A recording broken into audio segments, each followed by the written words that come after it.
Hello bachcho, let's read this question. So this question says, a block of mass small m is kept over another block of mass capital M and the system rests on a horizontal surface.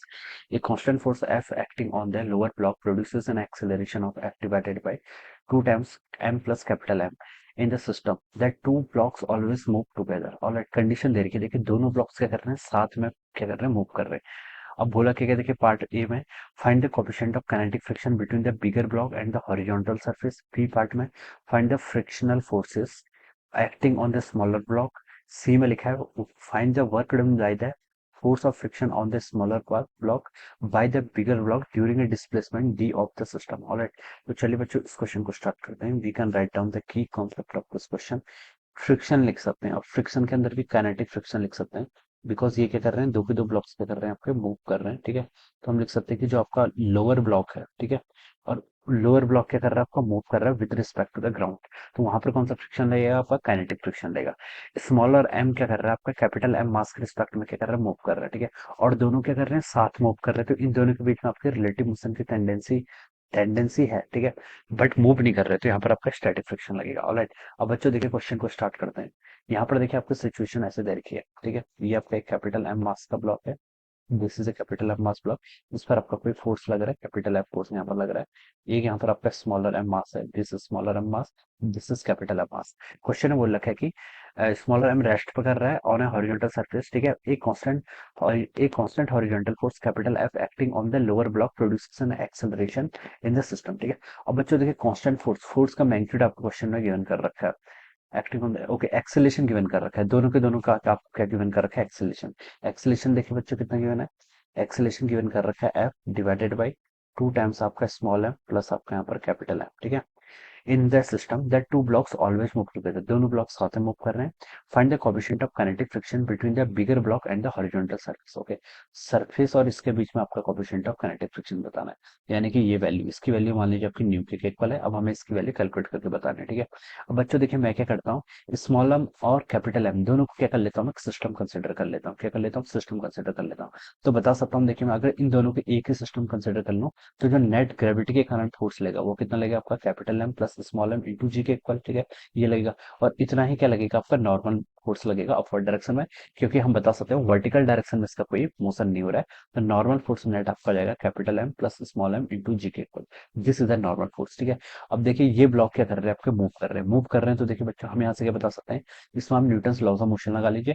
देखिए इन इस small M और capital M दोनों को हमने क्या कर रखा है, एक सिस्टम कंसिडर कर रखा है. तो देखिए हम क्या बता सकते हैं, Newton second laws of motion से capital M plus small M into A, this is a net. ये आपका क्या हो जाएगा, फोर्स इजिकल टू कितना होता है, मास टाइम्स एक्सेलेरेशन. तो ये आपका मास टाइम्स एक्सेलेरेशन आ गया. अब देखिए फोर्स कौन कौन सा लग रहा है, एक फोर्स तो देखिए यहाँ पर आपका कैपिटल एफ लग रहा है. कैपिटल एफ फोर्स लग रहा है किस डायरेक्शन में, राइट डायरेक्शन में, तो वो हो जाएगा. दूसरा यहाँ पर देखिए काइनेटिक फ्रिक्शन लेगा, क्या लेगा, काइनेटिक फ्रिक्शन. इसको मैं एफ के से लिख सकता हूँ. एफ के की वैल्यू कितनी होगी, न्यू के इंटू एन के इक्वल. तो माइनस कितना आपका काइनेटिक फ्रिक्शन, जिसको हम लिख सकते हैं न्यू के इंटू एन. और कोई फोर्स लग रहा है, दो ही फोर्स लग रहे हैं. यहाँ पर स्मॉल एम और कैपिटल एम के बीच में भी फोर्स लेगा फ्रिक्शन का, लेकिन हम उस फोर्स को कंसिडर नहीं करेंगे, क्योंकि हमने स्मॉल एम और कैपिटल एम दोनों को एक सिस्टम कंसिडर कर लिया है. तो यहाँ पर से सिर्फ इतना ही आएगा. ठीक है, एक्सेलेरेशन की वैल्यू क्वेश्चन आपको गिवन कर रखी है, तो देखिए पुट कर लीजिए capital M small M. Acceleration यहाँ से पुट करूंगा तो एफ डिवाइडेड बाई 2 टाइम्स आपका कितना, capital M plus small M is equal to, यहाँ से आपका एफ माइनस न्यू के इंटू एन. एन देखिए नॉर्मल यहाँ से हम लिख सकते हैं capital M plus small M into G के इक्वल. ठीक है, यहाँ से देखिए बच्चों ये टर्म आपकी कैंसिल हो गई. ठीक है, और मैं न्यू के को देखिए मैं लेफ्ट साइड लेके आ गया, तो न्यू के times M plus M into G. ठीक है, और यहाँ पर आपका एफ बाई टू बच गया. ठीक है, इसको राइट साइड लेके जाऊंगा तो F minus F by two आपका एफ बाई टू के इक्वल हो जाएगा. यहाँ से आप लिख सकते हैं न्यू के की वैल्यू आपकी आ जाएगी एफ डिवाइडेड बाई कितना, 2 times capital M plus small M into G. तो ये क्या जाएगा आपका यहाँ से न्यू पे, यानी कि आपका कोफिशिएंट ऑफ काइनेटिक फ्रिक्शन की वैल्यू आपके यहाँ पर से इतनी आ जाएगी. ठीक है, तो पहले पार्ट में हमसे वही बोला था, find the coefficient of kinetic friction between the bigger block and the horizontal surface. तो ये तो हमने कैलकुलेट कर लिया.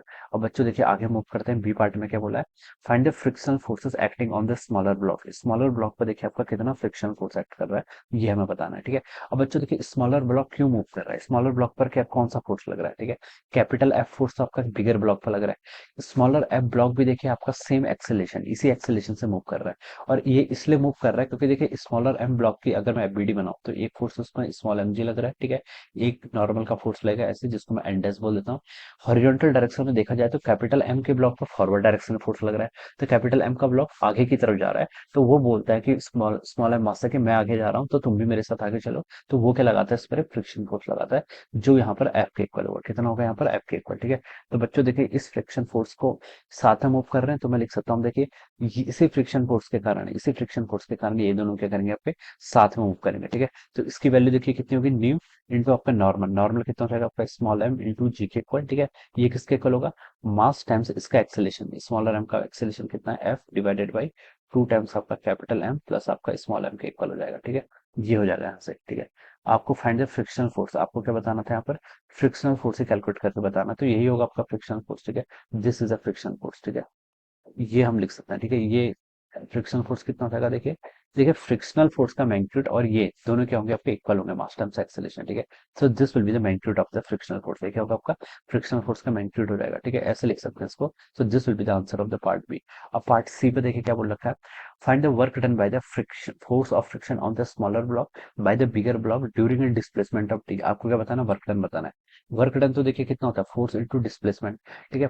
फोर्स देखिए आपका कितना लग रहा है, ये फ्रिक्शन का फोर्स लग रहा है, ठीक है, तो आप इसको लिख लीजिए, फोर्स हो जाएगा आपका M F divided by 2 times आपका कैपिटल एम प्लस आपका स्मॉलर एम, इतना तो आपका फोर्स हो गया, इनटू आपका डिस्प्लेसमेंट, डिस्प्लेसमेंट गिवन कर रखा है कितना, डी का डिस्प्लेसमेंट हुआ है, तो डी से इसको मल्टीप्लाई कर लीजिए, तो हो जाएगा M F T divided by 2 times आपका कैपिटल एम प्लस आपका स्मॉलर एम, ठीक है। So this would be the answer, ये क्या हो जाएगा, इसका आंसर हो जाएगा। So this will be the answer of this question, okay. So I hope you all understood this concept, all the best and thank you so much.